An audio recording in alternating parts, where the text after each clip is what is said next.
The whole of this crazy society is based on money. Ironically, money that has never, does not, and will never exist. It's just figures on a screen. When you go into a bank, you say borrow $50,000. What does the bank do? It doesn't print any more money. It doesn't move any precious metal anywhere. It just types into your account $50,000, which it has pulled out of fresh air. And then you start paying the bank interest on the $50,000. So the whole money system is like, you know in those cartoons where there's a chase going on and all the cartoon characters are chasing each other, and eventually they run over the edge of a cliff, and they don't realize they've run over the edge of the cliff, so they keep running straight ahead on fresh air. And then someone looks down, realizes they're on fresh air, and bang, down it comes. Money is created in an amazing way. Since there is no backing to money anymore, there used to be gold or silver behind money. In those days, money was created when there was a certain amount of gold or silver that was brought into the bank and put into the vault. Then the paper money was issued as more or less like a receipt. Say, we got your gold or your silver in the vault, here's your receipt. It's got a little, looks like this, and it's got all kinds of decorations around the side. It says you got $10 or $20 worth of gold or silver. It's a receipt. That was how money was created, and then you could bring the receipt back at any time and get your gold or silver swapped back out. That's the beginning of the process. Well, it didn't stay that way very long in history, because the bankers discovered that while they're sitting on all this gold and silver and the people are circulating these receipts, that very seldom did all of the receipts come back, or even very many of them. People were very content to let the gold and silver sit there and just use the receipts. So the temptation was so great that they began to issue more receipts than there was gold or silver. So what you would do is you take your gold down to the blacksmith who had a safe, and he would give you a certificate saying, yes, you have a pound of gold in my safe here, and he would guard your gold, but he'd give you a certificate. Well, when you went to buy a round of drinks for your friends at Harry's bar, you wouldn't use gold, you'd use the certificates to pay off, you know, the drinks. And then those certificates could be redeemed at the blacksmith's place. Well, the blacksmiths started seeing that nobody came back to redeem their gold. They just kept circulating this paper. And that became, you know, the way that people carried on. Well, pretty soon the blacksmith figured out, well, you know, if they're not coming back for their certificates, I could probably print up a few certificates and nobody'd know the difference. And that was the beginning of fractional reserve banking, as they call it, in which the money supply begins to expand. And it's artificially expanding because of a decision made by the bankers and later on by the politicians who went into partnership with the bankers that this was an acceptable practice. Of course, the danger with that is that if all of the, or even a substantial number of the depositors did want to take their receipts back to the bank and demand their gold or silver in return, there wouldn't be enough to keep the obligation. And so there'd be a run on the bank, and the banks would have to close their doors, and in some cases they'd actually go out of business. They'd be bankrupt, and people would lose their deposits. The bankers themselves very seldom lost very much. They might have gone to work for another bank or opened up a new bank down the street, but the depositors often lost a lot of money in this fashion, and that was the reason for going into partnership with the governments, because the governments would then say, well, the law says that the banks can do that legally, so there's no prosecution. You can't prosecute these bankers anymore because they didn't violate the law. Because of their partnership with the government, the law made it legal to do exactly what they are doing, which is one of the reasons that cartels like to go into partnership with the government.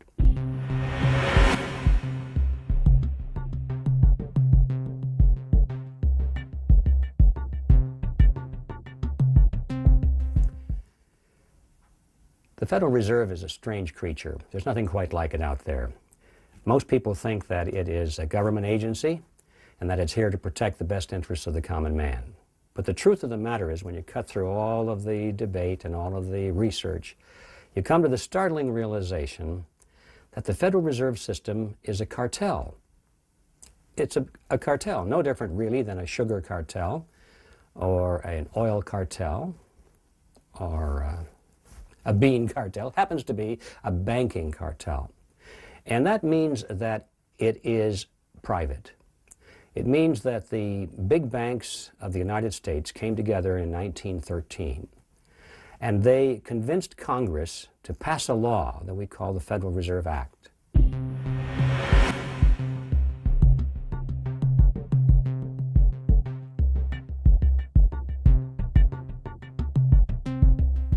And this law became the embodiment of the cartel agreement. You see, what cartels do generally is they decide that they don't want to compete with each other. Cartels are made up of different separate companies which on the surface appear to be competitors. And they decide they don't want to compete with each other. They want to improve their profit margins and solidify their position in the marketplace.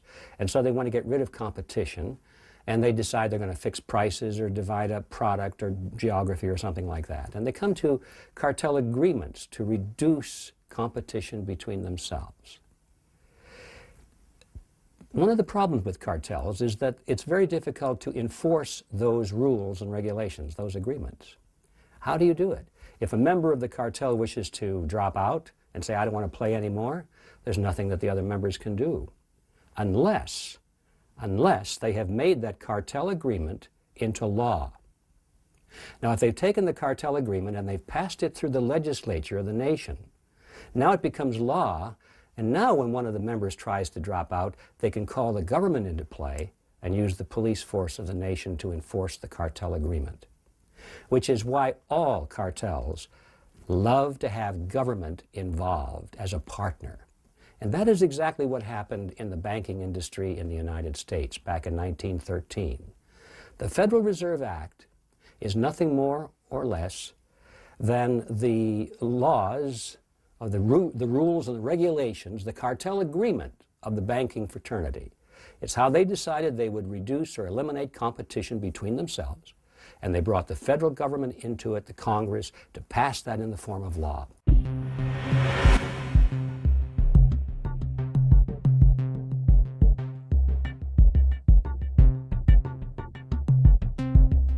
So, what we're dealing with here is not a government agency at all. Now, it has some of the trappings of political appearance because the president appoints the directors to the board of directors and so forth, the board of the Federal Reserve System. But the fact is, Congress or the president has no control whatsoever over what the Federal Reserve System does. It's completely independent. So, the question arises, is this good or bad for the American people? We have a cartel which has been given the power to create the nation's money, incredible as that may sound, to create the nation's money, which is something that even Congress is not allowed to do based on debt. The Constitution of the United States says that Congress shall create money only when it's backed by coins, when it's backed by something like gold or silver, has intrinsic value. The Congress cannot create money based on debt, according to the Constitution, fiat money.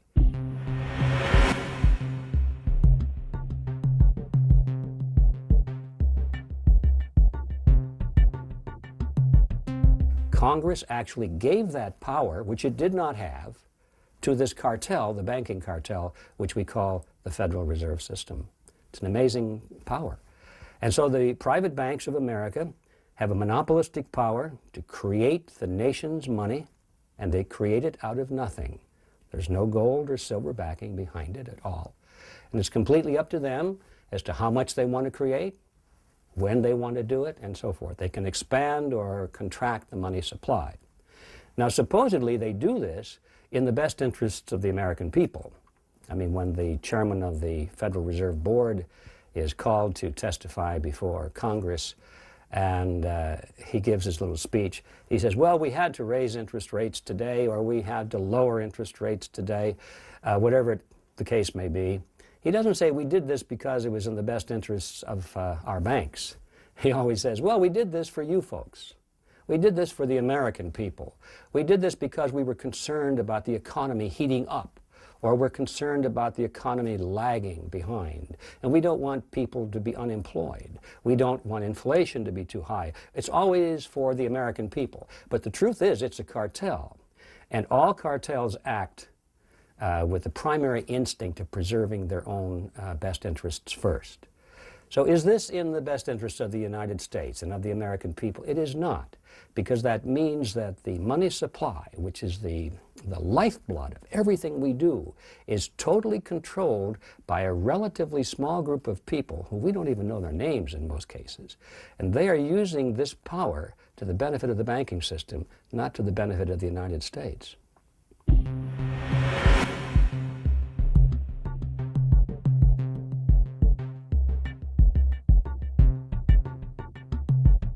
Well, here's how it works. Remember, I said before that the Federal Reserve really is a partnership between government and the banks.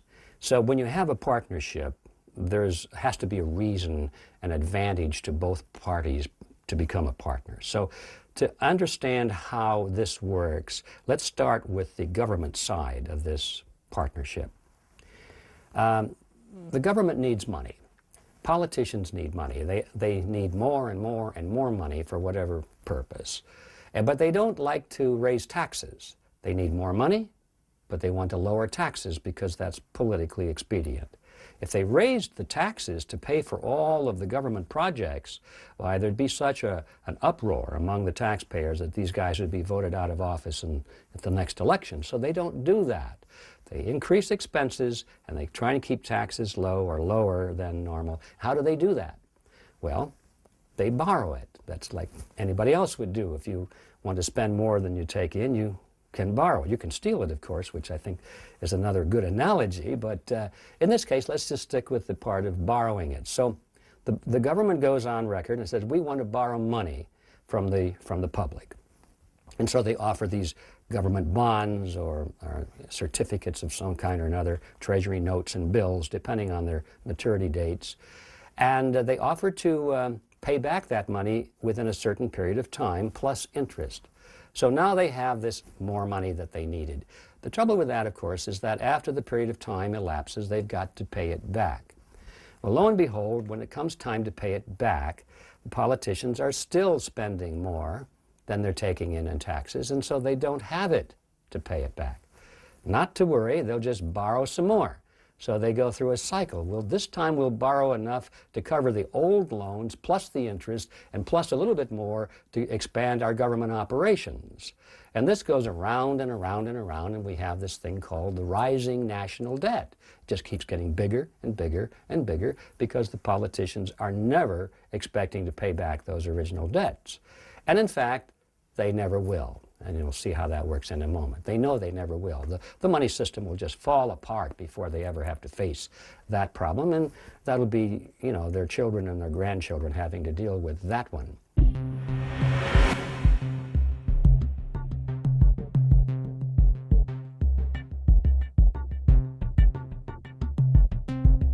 Well, no, so far so good. So they borrow this money and the debt goes up and up and up. But there's, so far, there's no new money created because the money they have borrowed was money that was already in existence. Let's say that I wanted to buy a government bond, so I loan money to the government. No new money is created. They just got some of the original money back in the form of a loan. Where the new money comes into play is at a next step. You see, they never have enough. They never can borrow enough from the general population or from investment firms or from banks or from other countries. There's never enough money out there to borrow. They need more. And so this is where the Federal Reserve comes in. There's usually a margin, anywhere from 7 to 20 to 30% of what they need to borrow that just doesn't exist. Or in order for them to borrow it, they would have to raise the interest rates to attract that much more money in, and they don't want to raise the interest rates. So now they finally go to their partner, the Federal Reserve System. And they say, okay, partner, here's where you come into the game. We need to borrow today, let's just say another $1 billion. And the Federal Reserve officer says, okay, that's fine. Figuratively, he pulls out the desk drawer, pulls out this big black book, checkbook, Of course, this is all done by computers in reality, but for the sake of analogy here, it's a little easier to visualize with a checkbook. So he writes a check for $1 billion to the United States government and hands it to the Treasury official. He says, "Thank you very much." He goes down and deposits this $1 billion check into the government's checking account. Okay, so now they have another $1 billion loan, supposedly. The question is, where did that money come from? What account did it come from? Who put the money into the Federal Reserve System for that $1 billion to be loaned? And the answer is, nobody did. There is no money. It just came out of thin air. It was manufactured just for the purpose of this loan. Now, if you and I were to do that, we'd go to jail. But the Federal Reserve can do it because the government wants them to do it, because they're the lender of last resort. It doesn't make any difference if they can borrow enough money from the private sector at the rates they want to offer. It doesn't make any difference, because they know at the last minute they can always go to the Federal Reserve, and by obligation, the Federal Reserve will create that money out of thin air, just the way they used to do it on the printing presses. Except today they don't use printing presses for most of it because it's checkbook money. It's in a computer, it's digits, it's invisible. They just create it out of thin air. And now this is new money, and the money supply expands on the basis of what money was created for this loan.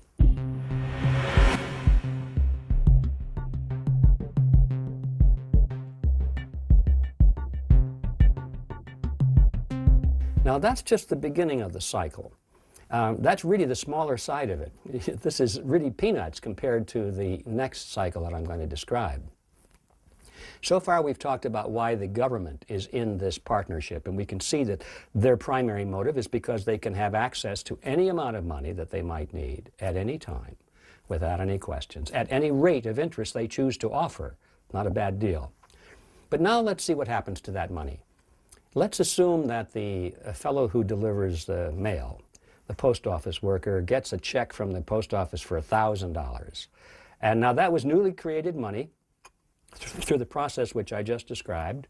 It's newly created money, and the post office worker doesn't know that it didn't exist the day before anywhere in the universe. He doesn't care. It's spendable money now. So he takes this check to his private bank, commercial bank, down the block, and deposits it into his private checking account. Now, finally, the money is out of the government side and goes into the private commercial banking side, and this is where the action really heats up.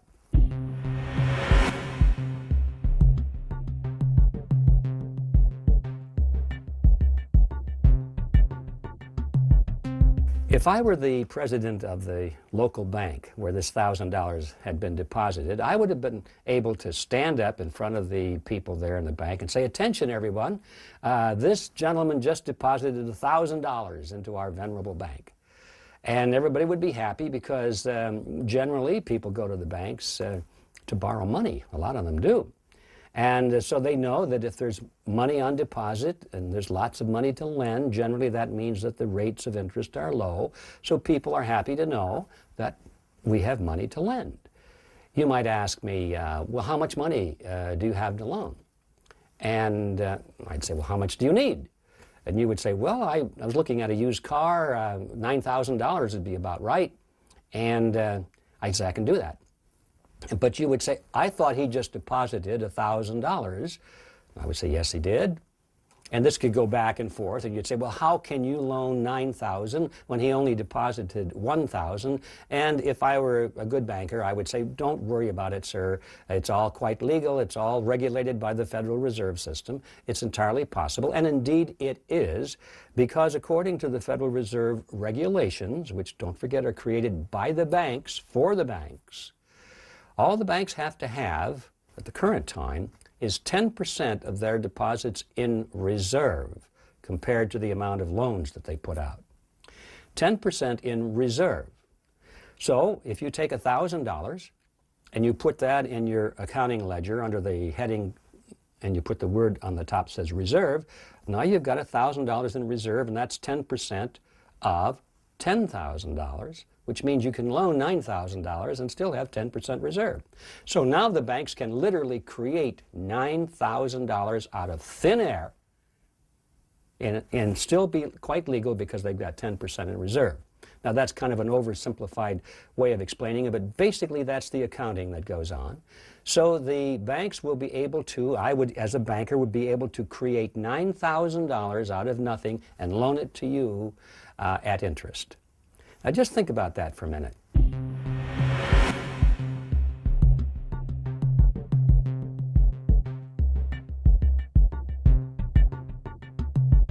When the government gets money created out of nothing by the Federal Reserve, it uses it for its purposes. It spends it on its programs. But when the banks create that 9,000 for every 1,000 out of thin air, the banks don't use it for their purposes. They don't build their buildings with it and pay their employees with it. They loan it to us. They loan it to institutions. They loan it to anybody that wants to pay the interest rate on it. And so the borrowers use it for their purposes, but the banks collect interest on it. And that is an amazing thing when you ponder it, that the banks can collect interest literally on nothing.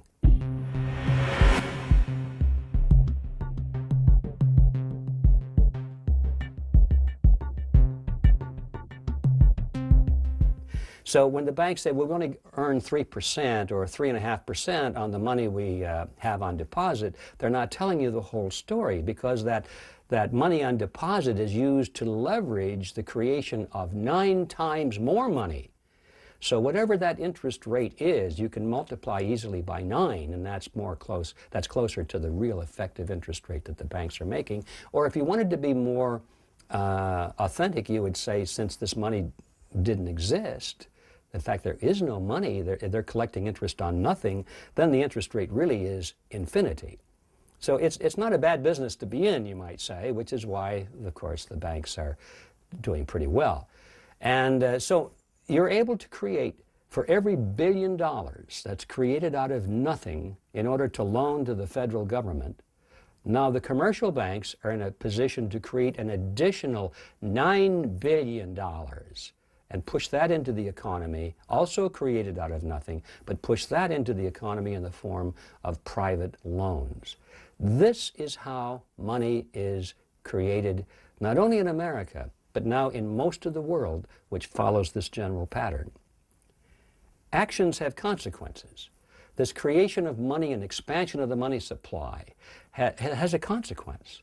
And not only can the supply expand, but it can also contract. And so we have this boom-bust cycle, which would be very difficult if money were based on gold or silver, because the supply could not expand or contract rapidly or at the whim of some committee or some political group or some motive like that. It depends on how much gold and silver there is.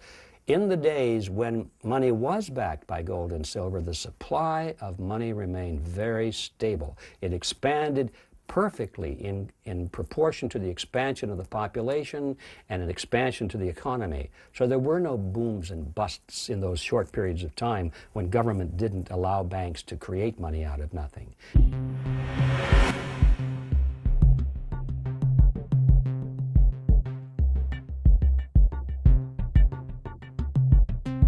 I think the classic example is in the 1920s, you could have taken a $20 bill or a $20 gold piece, because at that point they had a 1-ounce gold coin which they used as currency, and it was the same value as a $20 bill. And you could go out and buy a complete suit of clothes, a 3-piece suit, tie, the whole works, for either one, a $20 bill or a $20 gold piece. Today you can still do the same thing, assuming that it's a modest suit and not an Armani or a Canali or an Italian vintage, but you can spend $800–900 on a good suit of clothes, and your $20 bill has maintained its value, or your $20 gold piece has maintained its value. It'll still buy it. Your $20 bill may take you to the movies, popcorn, gummy bears, the whole ball of wax. So it takes more dollars today to buy the same things. That's the consequence of inflation. As I said, there are consequences, and the consequence generally we see it not only as booms and busts, but as inflation. Right now we're going through a tremendous inflationary period, and I think we're going to see a lot more of that in the future, probably to the extinction of the value of money entirely. Because as that money supply expands, and it expands at a rate faster than the rate of goods and services are expanding, that means that the dollar becomes more and more worthless. And I think the best way to illustrate that is to realize that if we had lived in ancient Rome and we had a 1-ounce gold coin of the realm at that time, that would have purchased for us a very fine toga, a handcrafted belt, and a pair of sandals. Today, thousands of years later, if we have a 1-ounce gold coin with no particular numismatic value, no collector's value, just the value of the gold, we can take that to the bank, exchange it for Federal Reserve notes, run down before it loses value, run down to the clothing store, and buy a nice suit, a handcrafted belt, and a pair of shoes. The value of 1 ounce of gold in terms of purchasing power has not changed drastically in thousands of years and never can. And the money supply should be based on that kind of a solid principle so that you can depend on its purchasing power. But when you've broken loose from a backing in the monetary system, and now you have just politicians and bankers deciding how much money is going to be created, now you've got this expansion, you've got the devaluation of the purchasing power of the dollar, and you have this thing called inflation, which means that your savings are being wiped out. The truth of the matter is the average man today, he can work a whole lifetime, and he can put his savings into a savings account in terms of dollars, and when he gets to the end of his career, those dollars will be withered and withered and withered and practically zero. So inflation is a tax. It's a hidden tax, but it's a very real tax, and it's perhaps the most dangerous of all the taxes. That is the heritage of the Federal Reserve System.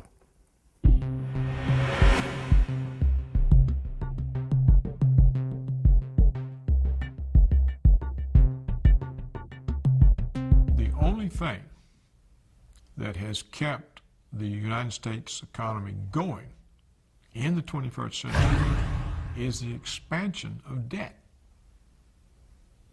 It's all based on a buildup in consumer and government debt.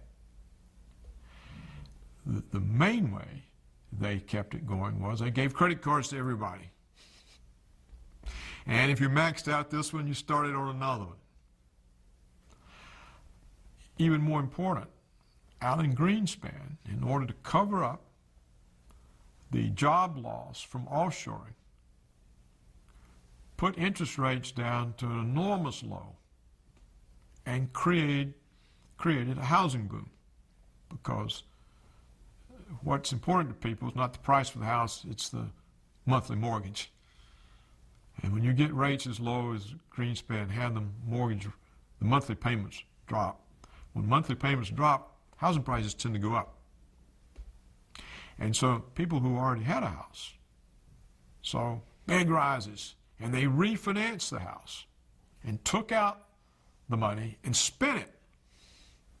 And so we've had an economy moving along in the 21st century because people are running up credit card bills, and because they were refinancing rising house prices and spending the equity they had in their homes. Now, what's happened? The housing boom is over. There's a bust. Associated with that bust, we have these very curious financial instruments, these subprime loans that were packaged and sold as derivatives, and now they are tending to bring down the entire banking system. And what are financial institutions holding these subprime derivative, these securitized packages? What they're doing to maintain their balance sheet is to sell off their good assets, their stocks in good companies, their bonds that aren't in trouble. And so that's pushed the stock market down, do you see? So the balance sheets of the banks are impaired. No one knows where this is going to end. We've had dire predictions. I don't know where it's going to end either. But these huge amounts of these subprime derivatives and securitized loans that people hold. There's no market for them. No one knows how bad the hit is. And so now the Fed wants to ease money and put more money into the system, but the banks are impaired. Do the banks, who they're going to lend to? They're going to lend to consumers who can't hold on to their homes from their mortgages, whose credit cards are maxed out. Do you see what I'm saying? Throughout history, no nation has ever abandoned a solid monetary system. No nation has ever taken on fiat currency, which is the currency without solid backing, without having its economy destroyed. There are no exceptions. And I see nothing that gives the United States a free ticket. I don't see any reason that the United States should be exempt from this law of history. It seems to me that we have gotten by pretty well, even though we have followed terrible economic practices.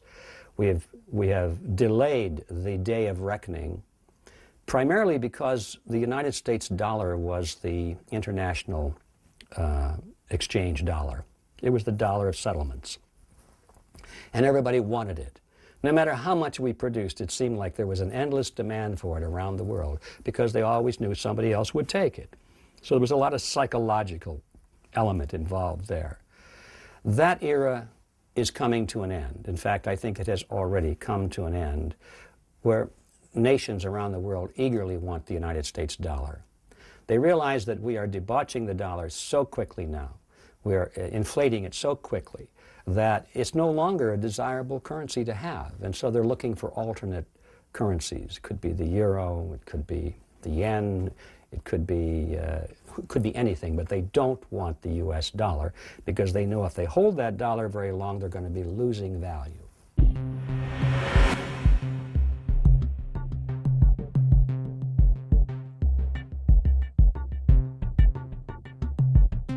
The power of the United States rests mainly on the fact that the United States dollar is the world reserve currency. It's been that way since the Second World War. What does it mean to be the world reserve currency? It means that you're the world money and that you can pay your bills in your own currency. If you're running trade deficits, for example, in order to pay your bills, you don't have to sell enough of your goods, export enough to earn the money to pay the other countries for their goods and their money. You just pay it in your money. It also means there's a great demand for your money because it is the reserve of all the foreign central banks. The foreign central banks keep their reserves in your currency. This means there's a huge market for your currency. It means that markets for your assets denominated in dollars, is vast. This means you become the world financial center because any instruments, any investment instrument issued in dollars is liquid. It's marketable anywhere. So these are enormous advantages. They're the advantages that Britain once had. When you lose that advantage, you lose a lot. Now, the United States is in the process of losing that advantage. It's losing it because over time, since World War II, other nations have rebuilt, and we're no longer the only country that can make things. And so you have trade pressures. We also have a new development, and that is offshoring. What many American corporations have learned is they can increase their profits by discharging the American workforce and having their products that they sell in the United States made abroad, in China, for example, or India, where there are vast, underutilized supplies of labor. And there's pressure on companies from Wall Street to improve earnings. and the pay packages of top management are related to performance. So now that it's possible, with the collapse of world socialism around 1990, American firms have been moving more and more of their production for American markets offshore. This is doing two things to the economy. Every time an offshore good comes back in, it counts as an import, so it automatically raises imports. So every time an American firm moves a factory abroad, American gross domestic product goes down, foreign gross domestic product goes up, and the trade deficit goes up, or imports go up, which makes the trade deficit go up. So what we now see is we consume about $800 billion every year in goods, more than we produce.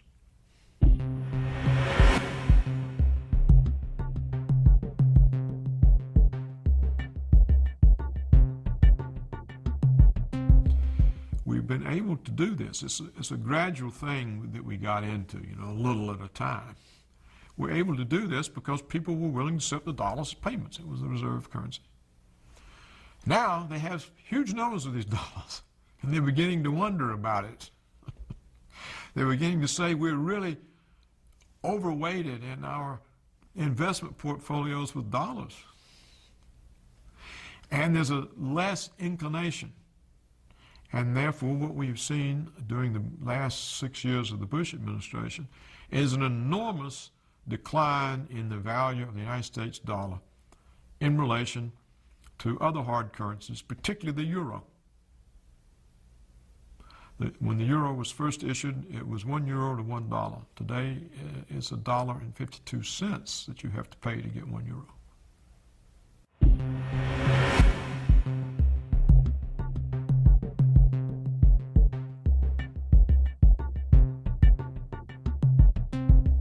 This is an enormous decline. Now, so what you see happening is pressure on the dollar, which eventually is going to raise prices, pressure on jobs. In the 21st century, the United States has been able to create net new jobs only in domestic services, non-tradable services. We're not creating jobs in exports. We're not creating jobs in information technology or high-tech type of service jobs. We're creating jobs with waitresses and bartenders and ambulatory health care and hospital orderlies and social service and school teachers. So that what were very strong and important ladders of upward mobility, so people could rise up into the middle class and higher, are being dismantled by the offshoring of middle class jobs and by the importation of foreigners on work visas.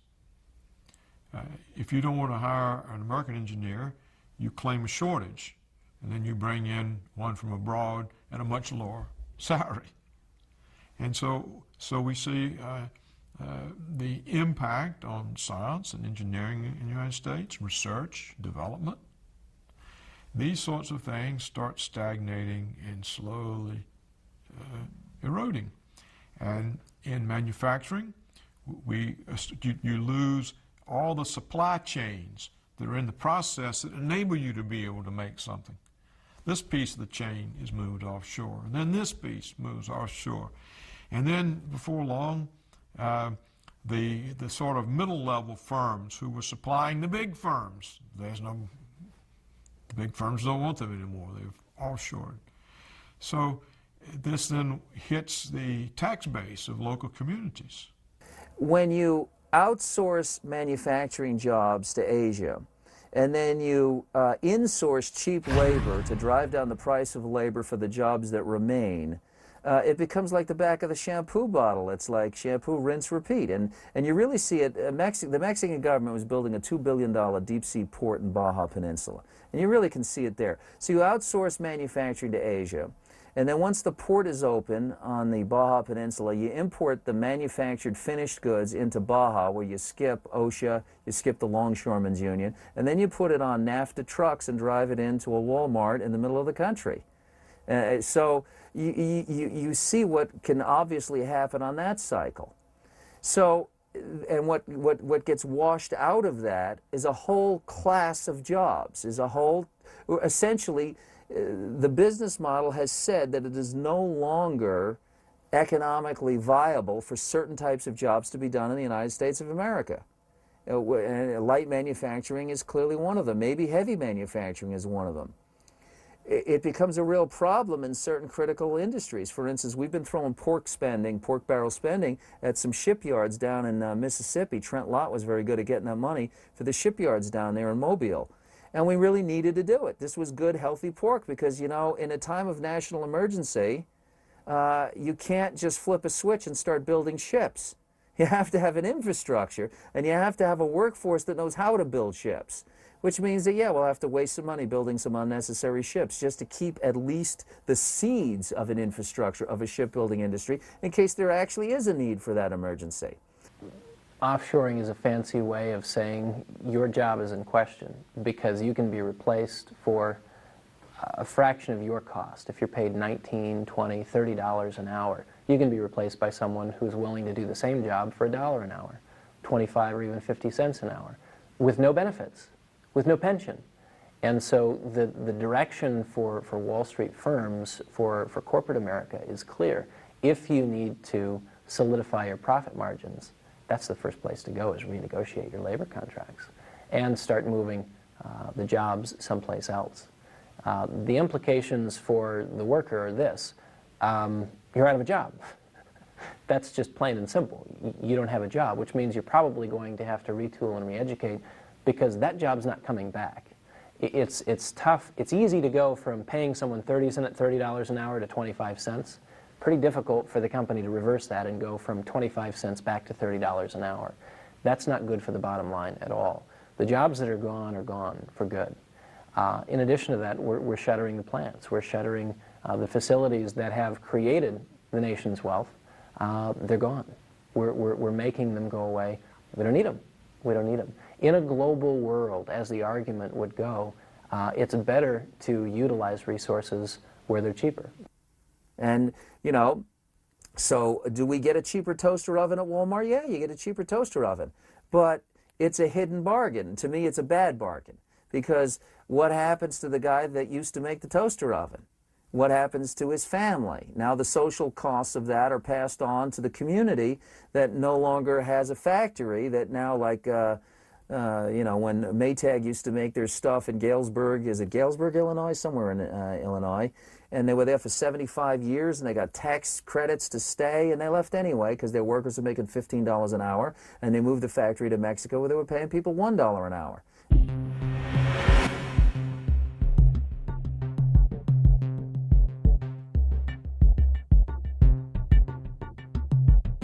The enormous expense of all this, the red ink, it's a deficit, is financed by the Chinese and the Japanese, who use all the surplus dollars they earn from their trade surpluses of the United States to buy U.S. government bonds. Now, when it reaches the point, as it appears to be doing, that the Chinese feel that they don't really want any more of these bonds, that they're loaded up on American assets, 1.3 trillion at the moment, and they cease to be our creditors, how do we finance the federal government?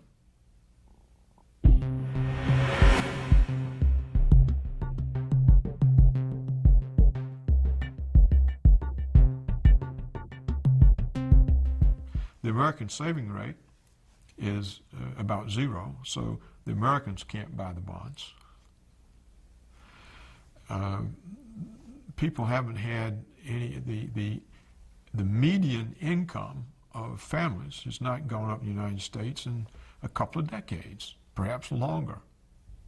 There's no growth in the real income of anybody outside the very highest income levels. So, and they're all struggling. They're drowning in credit card debt. Many of them now can't deal with their mortgages. How are you going to raise the taxes? So if you put all that together, you can see that it's headed to a new kind of crisis. And if the United States government wakes up one day and has to deal with the fact that the dollar is no longer accepted as reserve currency, what is it going to do? I think the end of the era is upon us. All of those dollars that they generally call euro dollars that are all around the world, what are those people going to do with them? They don't want them anymore. So they'll start looking for ways to send them back to the United States and buy things while they still can, before the value is completely gone. And so we're already beginning to see this reversal of the cash flow back into the United States. And the money is coming in tremendous quantities. So not only do we have, oh, by the way, why is it coming in? What are they doing with it? Well, they're trying to buy up our goods and services, or buy up our politicians, or buy up real estate or corporations. They're even buying up banks now, you might have noticed. They're sending this money back to the United States to buy a strong interest in some of the biggest banks of America. The banks need the money. And sometimes the pundits will say, well, look, we're getting capital back into the United States. No, they don't understand the difference between money and capital. Capital is wealth. Capital is ownership. Capital would be a stock in a corporation. Money is just pieces of paper. So what we're doing is we're losing capital, real capital, which means ownership in the productivity and the business entity of America. We're shipping the capital out and getting worthless paper dollars back in. And so that's what they're doing with this money. And so not only is the Federal Reserve expanding the money supply very rapidly to pay for all of its programs, to pay for its wars, to pay for its welfare, to pay for bailing out people whose homes are in trouble. They're just creating money like crazy to do this without raising taxes. And now we got a proposal to lower taxes while they're increasing spending. The insanity is incredible.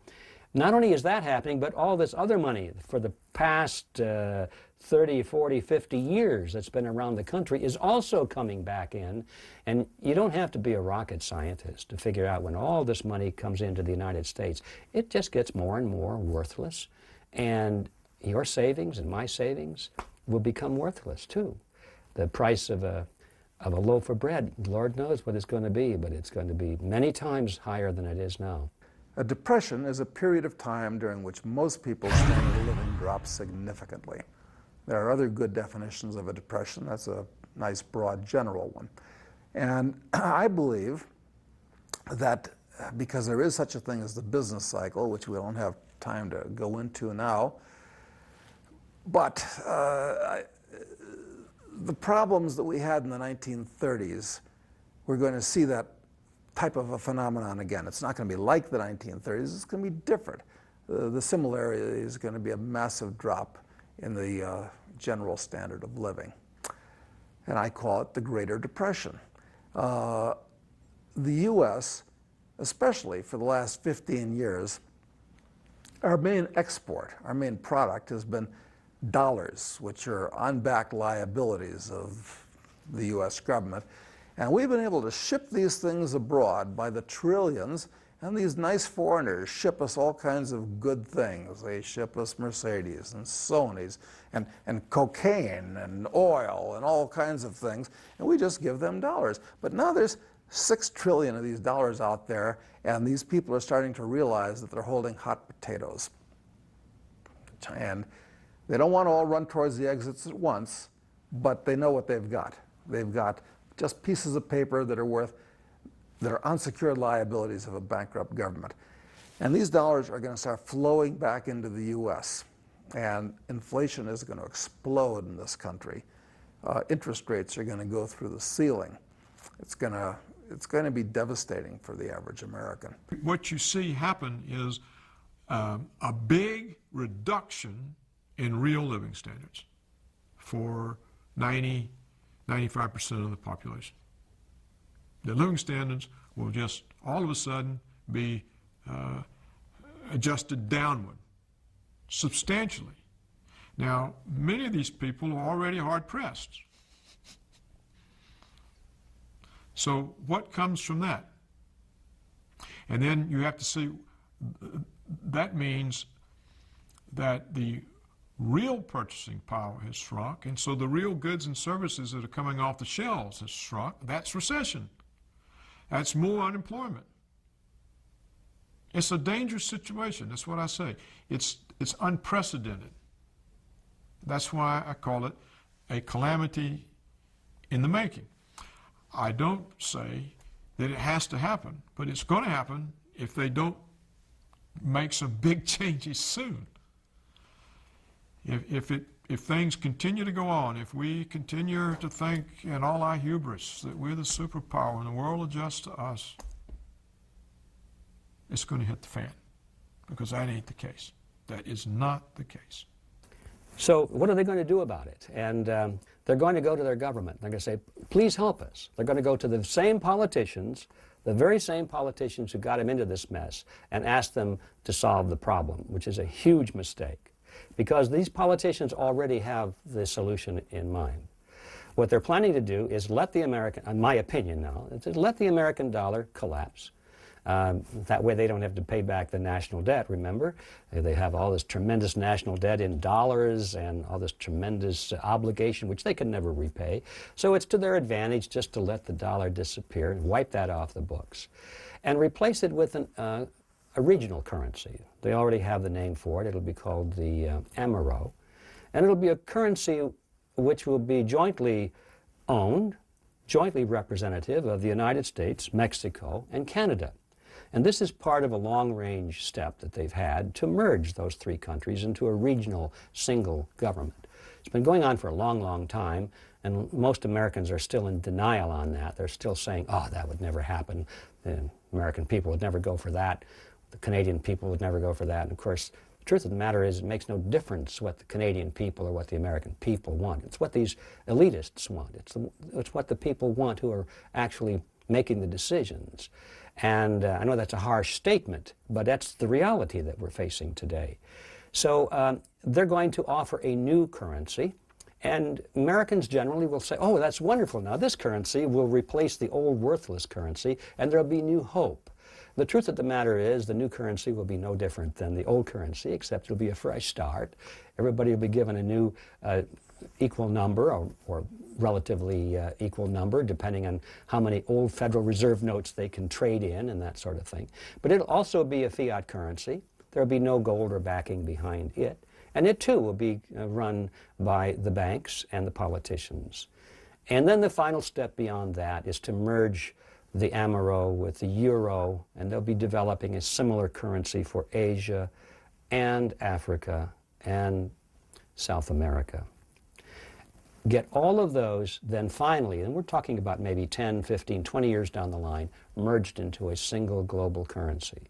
Now at that point, there'll be no place else to go. Today, if your currency is losing its value, you can go on the internet or go to your brokerage house and you can swap currencies. You can say, gee, I don't like what's happening to the American dollar. I think that the German mark is doing a lot better, or the Swiss franc.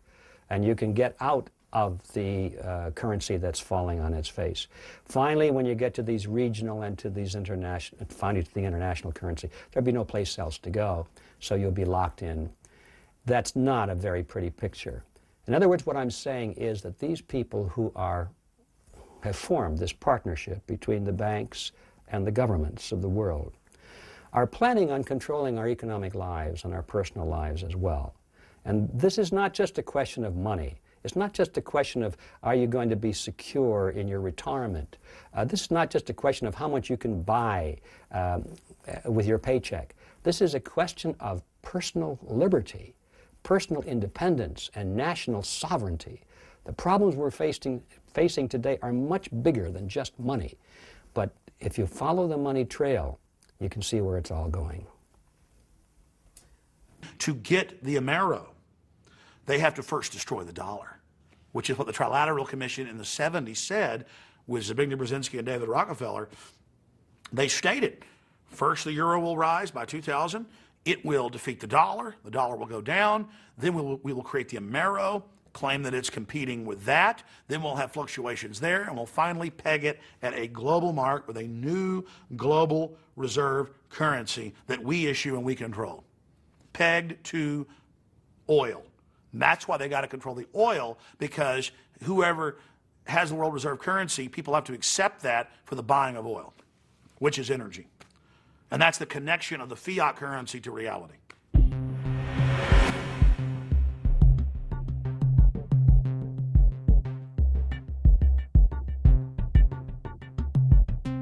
I spoke years ago at a conference, an economic conference, about the world economic system.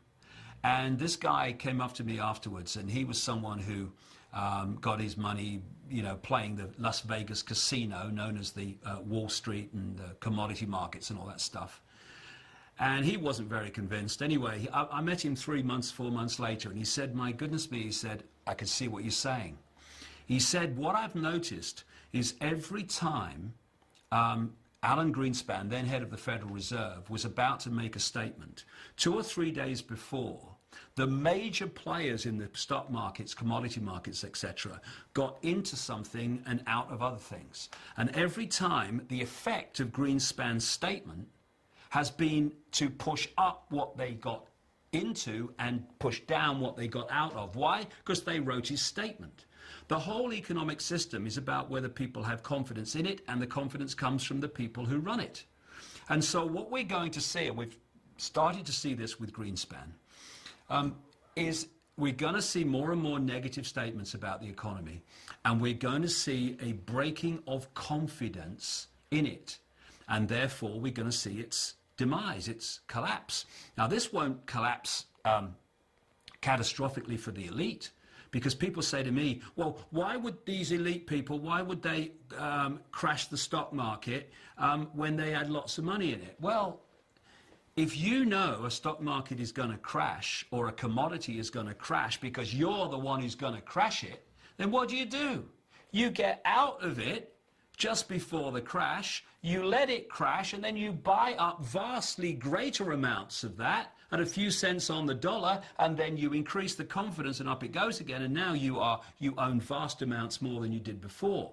There was the famous infamous story, of the Rothschilds at the time of the Battle of Waterloo, when the Rothschilds put out the false rumor in the London financial district that Britain had lost the Battle of Waterloo. And of course, everything crashed.